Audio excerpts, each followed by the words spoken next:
Hello, and welcome back to another episode of Character Inspiration with Calv. Today's episode, we are going to be doing the Human Rogue. Like I said, the past 2 weeks, last week was Paladin, though, because somebody requested it. So, half-orc Paladin, so I did a half-orc Paladin. So yeah, we're going to start right off like I normally do. There's a good aligned, neutral aligned, and an evil aligned. That way it kind of crosses the spectrum. Calm down, window. So our first one, actually, it's kind of go off the reservation a little bit, and it's actually going to be an assassin. So, which, usually you think of assassins that they're evil people that kill for money, but that doesn't necessarily have to be true. I mean, especially in the realm of D&D. Killing bad people is what adventurers do. Killing people is what evil people generally do. So, killing bad people for good reasons is neutral good. Or at least, doing bad things for good reasons is pretty much exactly what neutral good is. So, yeah, human assassin. So I went with the background of cloistered scholar, because I thought that it would be kind of interesting if this assassin, he or she, they, so early age, tried stealing from the library. Maybe he was interested in reading, couldn't get a library card or something. Maybe it was, I think specifically I thought of Candlekeep. Maybe he was able to sneak into Candlekeep and tried taking something. Instead of punishing this child very severely, they decided that, the kid at least wants knowledge. And they like preserving knowledge. So they let the kid live there, learn about things. The child had a propensity for sneakery, for skullduggery, as it were. And they understand that knowledge needs to be protected. Everybody can have knowledge, and that's fine. It's just there are people that try to hoard knowledge, and so being a rogue, so sneaky and able to steal things, but also kind of good at killing. They, maybe there's a specific, it doesn't have to be Candlekeep, but that's the one that popped into my head. Maybe, in your world or in the world you're in, talk to your GM about it. There's, it's a library, and they protect the knowledge, and which includes going out and, like, maybe somebody stole from the library, or maybe somebody has it and they're not doing anything with it, or they got it by illegal means, and they found out about it, and so they send this assassin, essentially. And I liked Cloistered Scholar because it's nice, and it also kind of gives a couple languages, which kind of works with an assassin, kind of infiltrating things, and maybe they can even learn more languages over time. So, they go out to sneak into gatherings or houses if they're not high enough level to, for the higher level they can mimic people and they could pretend to be part of different members of society. But at lower levels, maybe they just sneak in and are able to sneak and get lower stuff, and then as they work on, they get, they don't necessarily have to be part of, like, a rogue's guild, but maybe there is kind of a branch of this library that is more deceptive. Knowledge is precious, knowledge deserves to be, and they're not evil, they're doing it for good reasons, and it's not just anything that is good knowledge, it's all knowledge. They would protect the Book of Vile Darkness just as much as they would protect the Book of Exalted Deeds, because both are important as far as texts go. So, and being part of the group, it would work better in, like, not necessarily in a cityscape, but it definitely would be a character who kind of loves knowledge, loves learning new things, especially because that way, the more they know, the easier they can infiltrate. Sorry, my nose is really itchy today.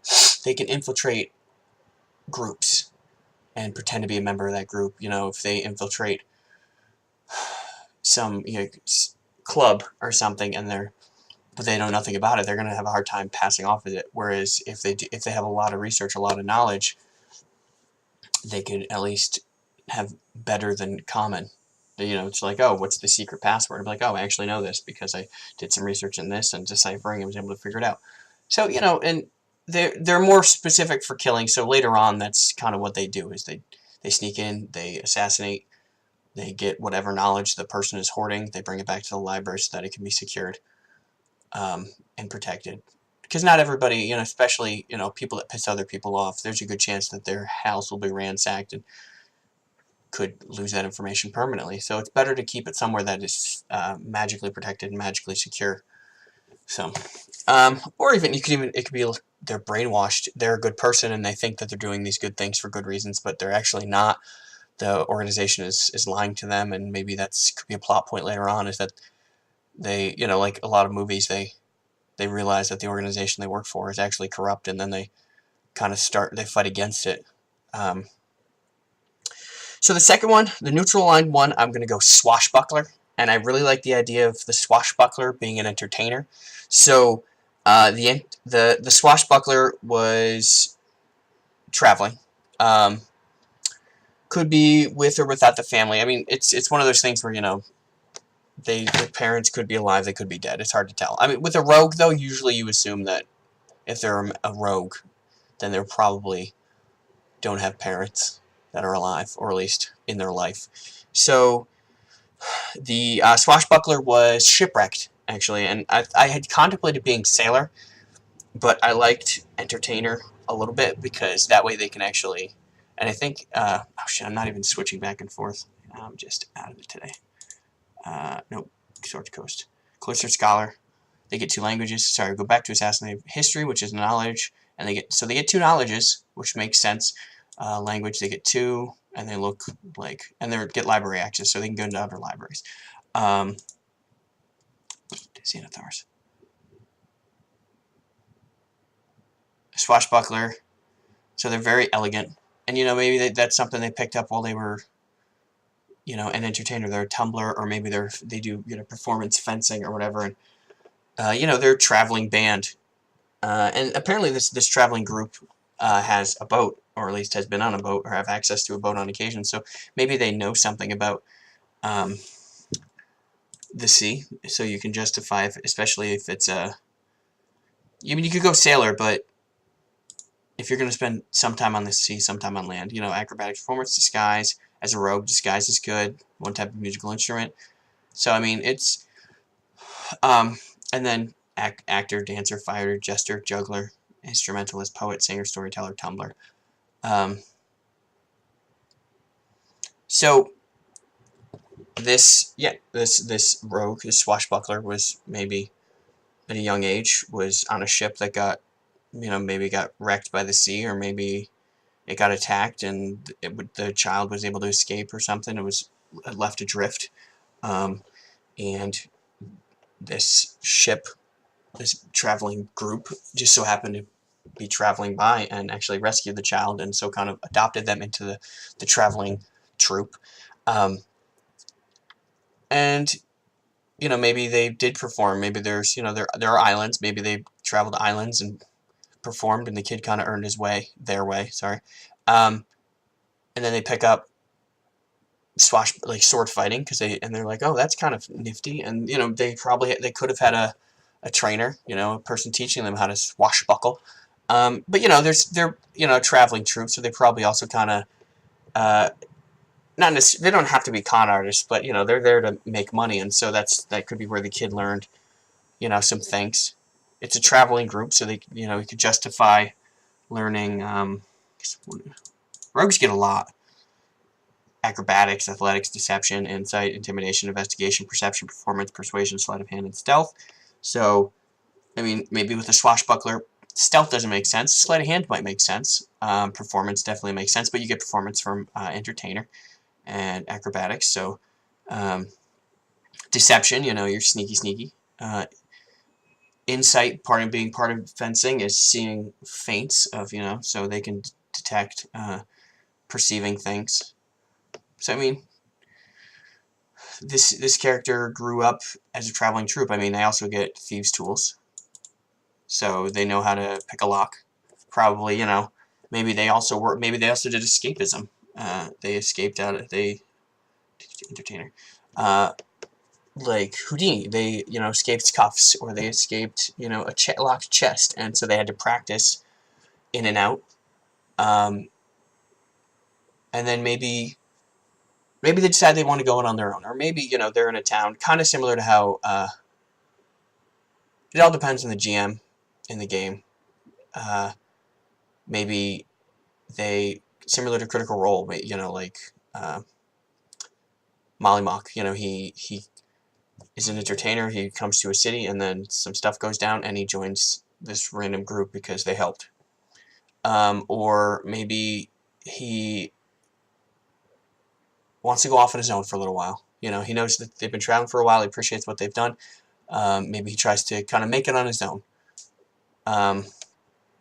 Entertaining, because maybe they have a set path that they follow. Maybe they always entertain the same towns or whatever, and maybe this person wants to go off to the south. Maybe they don't go to the south often enough, but there's traveling troops in the south, and there's a competition, because I'm sure there is, so they don't travel south, or they don't travel north, or so maybe this person wants to travel to other places they don't do often enough, which isn't terrible.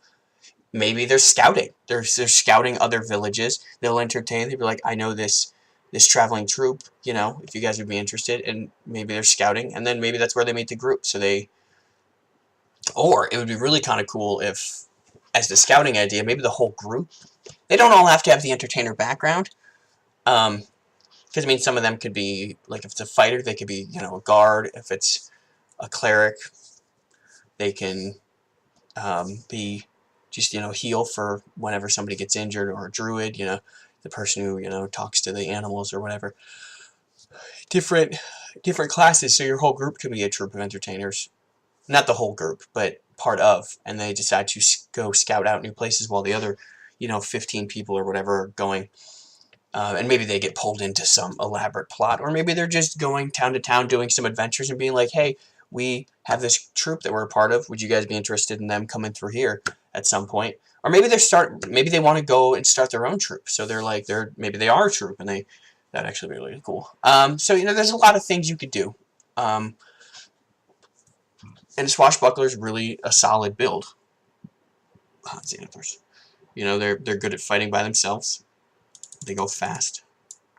So it's pretty solid. Okay, so the evil one, I went Human Mastermind, because I like the idea of, actually, while I was building it, so I went a faction agent, which I think is faction agent. In there, once again, 2 languages, insight, and 1 intelligence, wisdom, or charisma skill, your choice. So now let's go back to Mastermind. Master of intrigue, master of tactics. They're manipulative. They learn languages. They learn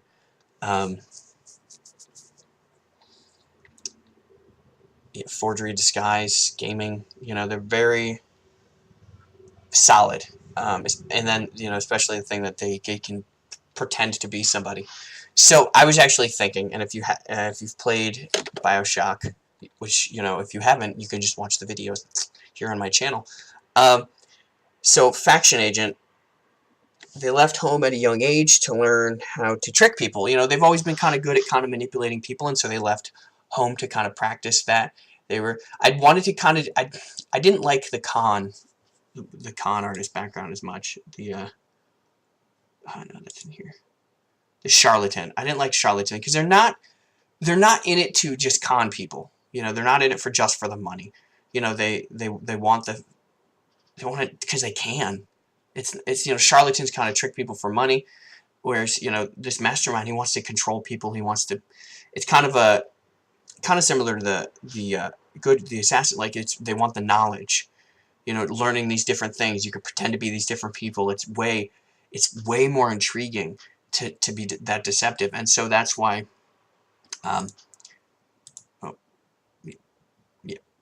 Sorry. They went faction.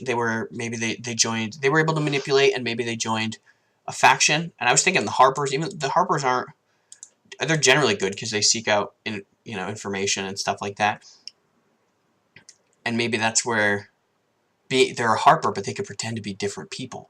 And it reminded me when I was thinking of it, the Bioshock thing is it's Frank Fontaine. So essentially you could be like Frank Fontaine or Francesca Fontaine, depending on gender of the character, who you're not necessarily a master of disguise, but you're pretending to be, in theory you could pretend to be a half-elf, depending on how you build your character. You could be a half-elf, or, could even, depending on your languages, you could have a whole prosthetic thing that you have, so you could pretend to be different things. I mean, Fontaine went to town, so you kind of infiltrate different, maybe you started out in the Harpers, and you're like, this, I can infiltrate, and maybe you've actually been a member of a couple different factions, and you have different personas that are part of different factions. So, you're Frank Fontaine is a member of the Harpers, whereas Jamila, Aubergond is part of the Lord's Alliance. Different things. So, you're part of different orders, but you look different. It's always a different disguise, and so which will be a lot to keep track of. But maybe you want to have an organization of your own that does all of these things, or maybe you're just in it for to do it. It's the thrill of tricking people into believing that you're something you're not. I'm an old man. Oh, thanks, Sonny. Or making them believe that you're a half elf for and it's evil. So I mean, you could be part of a group, and the group doesn't know you're evil, unless you have a paladin who detects evil. I think they still do that. I should know that, considering I just did paladins last week. But I always like kind of giving the character a motivation, like a end goal. But I don't want to get too deep into it with part of the inspiration. That's kind of you as the player or the GM. What is the inspiration? What is kind of the end goal? Because why adventurers just go off to fight things? Like they would have an end goal. They're not just in it for just the gold, or if they are, why are they just in it for the gold? Do they want to be able to buy a town if they're good? Do they want, this guy just wants to build an organization to be a mastermind of, and why is he doing it? Or maybe they want to make the money so that they can pay off the people that are, think of like Nami from One Piece. She is a rogue. She steals from pirates, so she's stealing from other bad people. But she's doing it to rescue her town, so she's bad things for good reasons. The assassin guy that I said, or assassin person. Whereas maybe the mastermind is just doing it for the lulz. But they want to, especially because they're human, you have a short life. You're only alive for 100 years at most, so maybe they want to, like, how many different personas can they keep kind of going, keep track of, and trick, and then maybe they'll get the inspiration later on to be like, why don't I just start my own faction? And maybe that's their goal, is to start their own faction, be a, where they're infiltrators. They can infiltrate anything.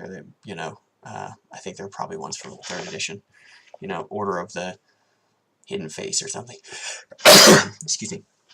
But yeah, I mean, it is what it is. And Swashbuckler, they are what they are. So, yep. So that's it. I'm not great at playing evil characters, I think, because I'm neutral good aligned as a person. Even my necromancer's nice. So yeah, let me know what you think. If you have any requests, drop a comment. Let me know. Make sure that you like the video, because that, makes me look good. Subscribe. Comment, like and comment. So that I can, if you like it, or if if you're like, that was really good, I'm going to try that.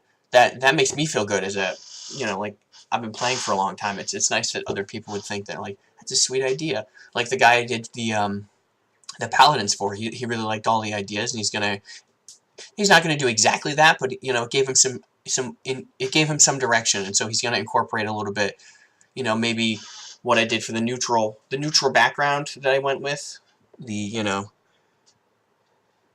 redemption paladin, but as a good aligned, type of thing. So which, you know, a lot of characters can go either way. This is just kind of showing off the different directions. So you can mix and match alignments, backgrounds, and archetypes all you want. So he liked it. So if you like it, anything, comment on it. Say, wow, this is great, thanks.